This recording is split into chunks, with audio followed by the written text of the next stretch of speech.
This film was made by the organization Destinies of the World.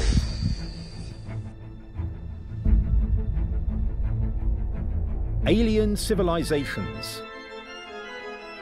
The Creator identified the possibility to develop a great variety of forms of life in our three-dimensional world, in our universe.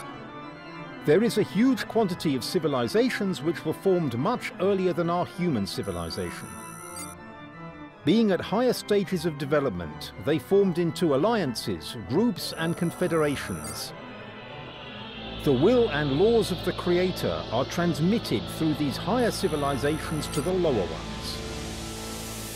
The structures of developed life have been established for them as follows: federations and alliances of our universe, intergalactic federations and alliances, internal galactic associations, separate civilizations, separate populations. In our galaxy, which mankind knows as the Milky Way, the largest and most developed are a group of civilizations in the constellation Orion, and a coalition led by representatives from Sirius. In order to understand the scale of these interactions more precisely, we should consider that in the Sirian coalition alone there are more than 700 civilizations, and many more are preparing to enter it. Notwithstanding, this group of Orion and the coalition is only an internal galactic alliance. It exists and is active only in our galaxy. They are, at the moment, fragmented and do not have overall representation. This is an obstacle to interaction with structures of the highest order, structures of the galactic level. But this will become possible after their unification and after reaching the next stage of civilization that they are seeking in compliance with the will of the Creator.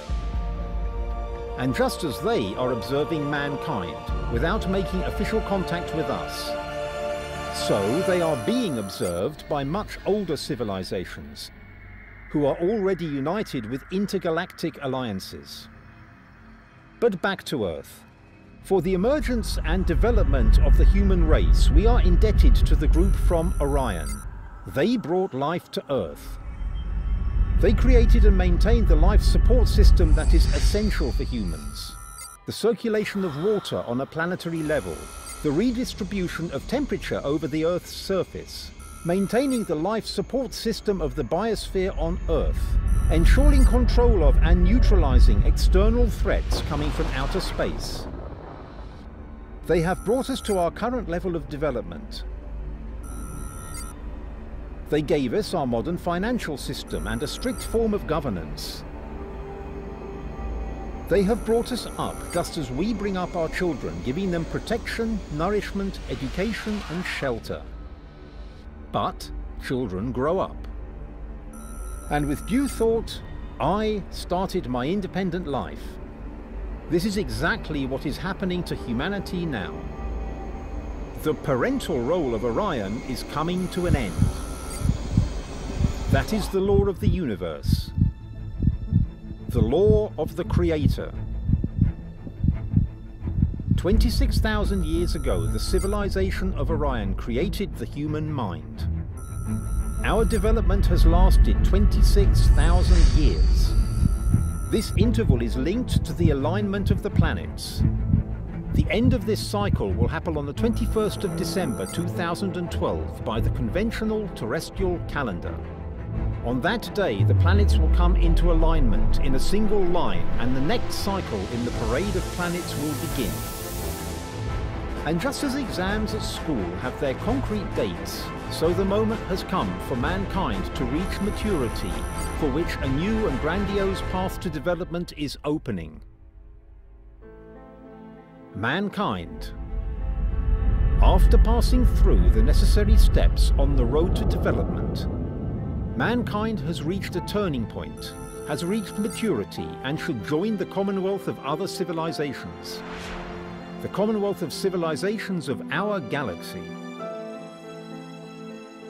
There are intergalactic laws which mankind should follow, for if not, the civilizations of our galaxy will be obliged to stop the development of humanity.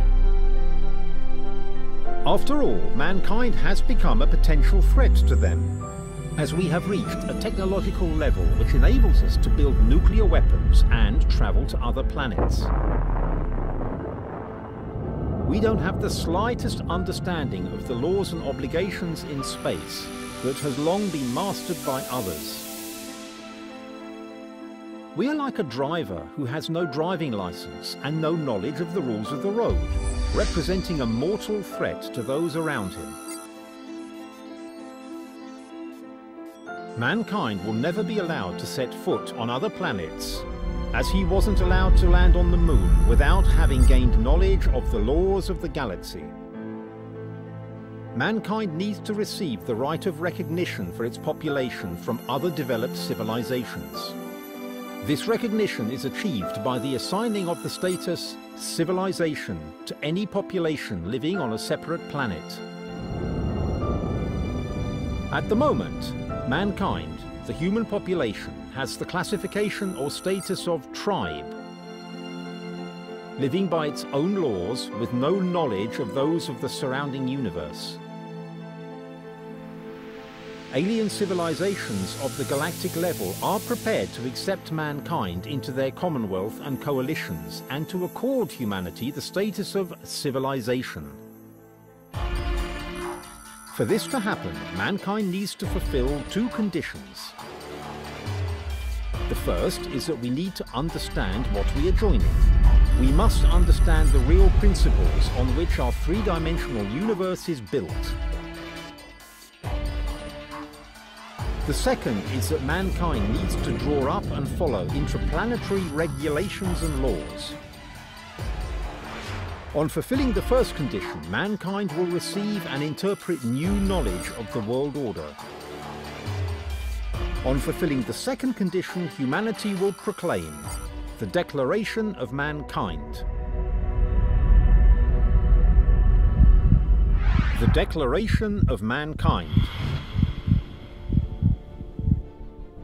The Declaration of Mankind is a worldwide covenant of the self-representation of and planetary identification of the living inhabitants of planet Earth. The Declaration proclaims the principles of life and development of people united in a human civilization as one society of intelligent, sentient beings. Mankind. Mankind is a unique, single species of intelligent beings who, by building on the achievements of previous generations and their living standards, has reached the level of development necessary for a transition to a new phase of evolution, and who claims the right to shape, independently, the future for its civilization.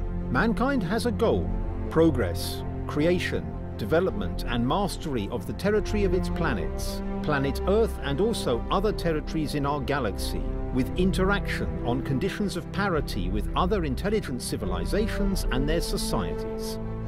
Mankind unites with itself as free people, because only when free can people most efficiently build, create and develop for their society. Mankind has his limits, which are at the outer radius of the Earth's atmosphere. Mankind, in order to facilitate his identification among other civilizations, has his attributes: symbol, emblem, banner, anthem. Mankind has one unique religion formed from the unification of all the world's religions and confessions, and recognizes one unique God. Mankind has a duty before every living human being.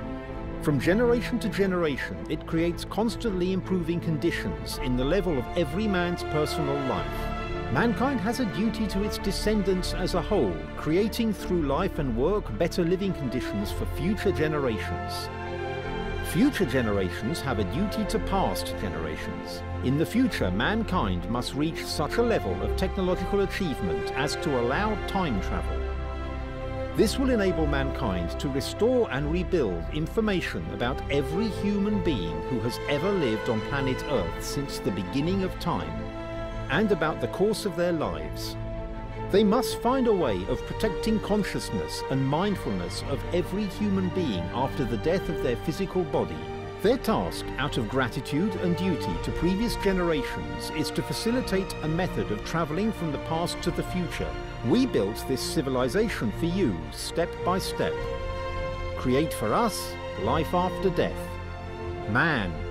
Based on Clause 9 of this declaration, every person who ever lived on planet Earth has a right, the right to continuation of intelligent life after the death of their physical body. Thus, each person should realize that their life has meaning, is monitored and escorted, and will continue after death. It will be evaluated by future, just generations of mankind. Man has the right to have children and to work for the benefit of mankind on planet Earth, to move freely around over all the territory of planet Earth, to have unrestricted access to all the information which has been formed, is being formed, and will be formed on planet Earth, to have full use of all natural resources found within the Earth, underwater, and on the surface of the Earth, to be able to use all technological and scientific inventions, achievements, and studies which have been realized on planet Earth, equally to have access to and use all energy produced by man on planet Earth. Man has duties to his family, to humanity, to following generations, his children. Structure. Mankind has structure. Man, family, mankind. All state systems of governance that existed prior to the adoption of the Declaration of Mankind are recognized as systems that overwhelm the individual human personality, dividing mankind on a territorial basis, and are therefore to be declared null and void and abolished. All state borders are recognized as contrary to the interests of humanity and are to be abolished. Mankind has just one governing body, the world government, which acts and governs in the interests of all the inhabitants of planet Earth, each sovereign individual, without dividing them on any grounds, facilitates and manages all aspects of human activity on Earth, implements and coordinates universal economic and social political policies, performs representative functions on behalf of human civilization in interactions with other civilizations, the status of mankind and his external interactions.